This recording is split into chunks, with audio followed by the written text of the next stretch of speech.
The easiest thing I've done was to get out from under the labels and to live the life that I live. The most difficult thing I've ever done was to believe that I can do it. The difference is that when you don't know what's impacting you, and it's something that's holding you down and you're not aware of it. There are things that when you, in my situation, when you live in a dominant culture that is designed to destroy your sense of self and your belief in yourself, and you have to learn ways in which you can begin to connect with this power that you have within yourself to handle where you are. The key is to be constantly in a perpetual process of discovering the truth of who you are and fighting constantly to look for ways in which you can escape the inner conversation. Between ages 0 and 5, we determine what's available to us and what's not available to us. And so that was a defining moment. I knew there are certain things I could not do, certain places I could not go. They used to have signs on Miami Beach that said, Jews, dogs, and coloreds not allowed. And so now you have to operate within the constraints of the dominant society and the things that they've created for you. And it's a challenge to see yourself beyond that and to work to get outside of that, even after those laws have changed, because that has become so much a part of you. You unconsciously operate within the parameters of what has been put in place. Like you're driving on the expressway, the 405, and you'll get off on an exit that you weren't going in that direction, but you unconsciously did it because you've done it so many times that many people, because they're not making a conscious, deliberate, determined effort to think outside of what life has thrown at them, they end up doing the same thing over and over and over again. Einstein said that thinking that has brought me this far has created some problems that this thinking can't solve. And so through relationships, through reading, through studies, through goals and dreams beyond your comfort zone, it allows you to begin to live out of your imagination as opposed to out of your history. Disney said, the imagination is a preview of what's to come.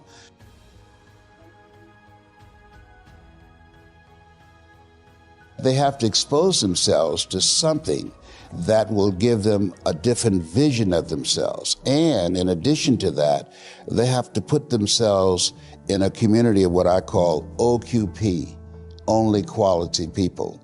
A gentleman who dramatically transformed my life, I was a junior at Booker T. Washington High School in Miami, Florida, and I went in his class looking for another friend, and he said, go to the board and work this problem out for me.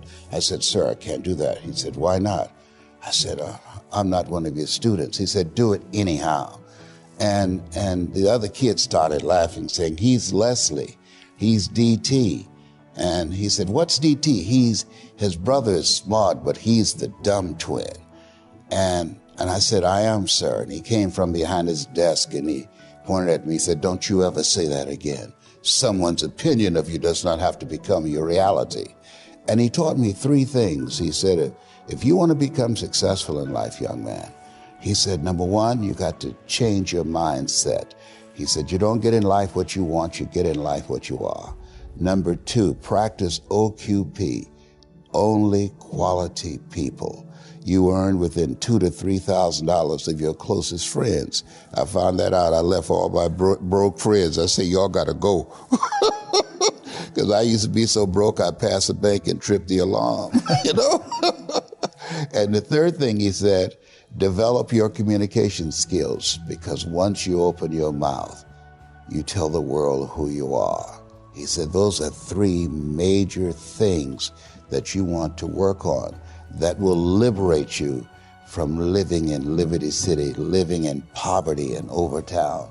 It will help to escape out of where you are right now, because I see you watching me and I know you want more. I can see the hunger in your eyes. You get hungry by finding something that's you. I believe that all of us are born unique, but most of us die copies.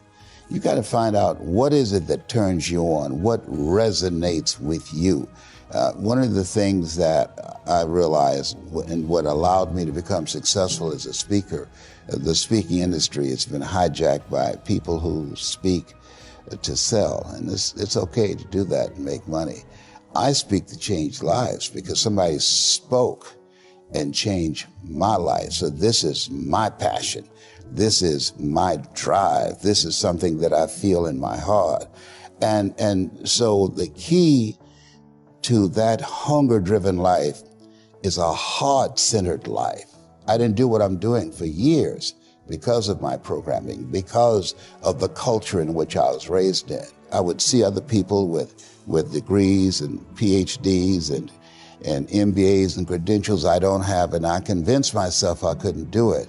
But Mr. Washington, on that day, we became friends, and he taught me not only someone's opinion of you does not have to determine your reality. He said that you have to work on yourself and you have to have an unstoppable attitude, and no excuse is acceptable, and you've got to make it a priority, a non-negotiable in your life, and hold a constant vision of what it is you want to achieve.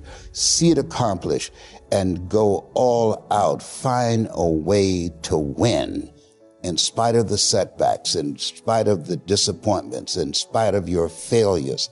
I tell people when I'm giving presentations, you will fail your way to success. I have a saying, as life knocks you down, try and land on your back, because if you can look up, you can get up.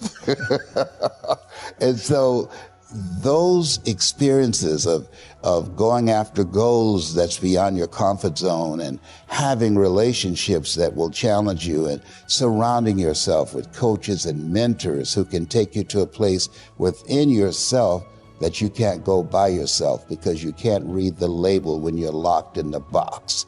And so those experiences, they challenge you to go to that next level and continue to move forward in your life, doing new and exciting things that eye has not seen, ear has not heard, nor has entered the heart of mankind what God has in store for you when you live a heart-centered life, deciding that you're going to live a life that will outlive you. You're going to live a life that counts, a life that will build a legacy and change the planet. You know, Horace Mann said, we should be ashamed to die until we've made some major contribution to humankind. And so my goal is to make a major contribution to humankind. Every day when I get up, my mindset is, what is it that I can do to touch and impact somebody's life today? What is it? What does that look like? Don't live the life that has been given you by their circumstances, by the people that's around you. That Sidney Poitier wrote a book called The Measure of a Man. And he said, when you go for a walk with someone, something happens without being spoken. He said, either you adjust to their pace or they adjust to your pace. Whose pace have you adjusted to? And so there are things that we pick up and we think that they're our choices, but they're the choices that we've been programmed by life to do. When we leave our homes in the morning, we're bombarded with over 6,000 advertising hits through Facebook, through Twitter, through Instagram, through television, through our phones and through our communities, and through the computers. And so all of these things are impacting us every day.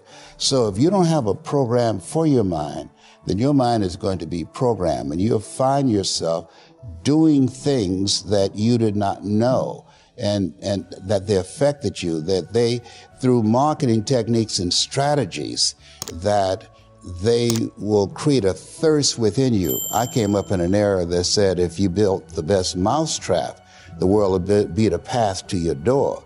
But if you know marketing, people will sleep outside your store to buy a telephone they've never touched or seen.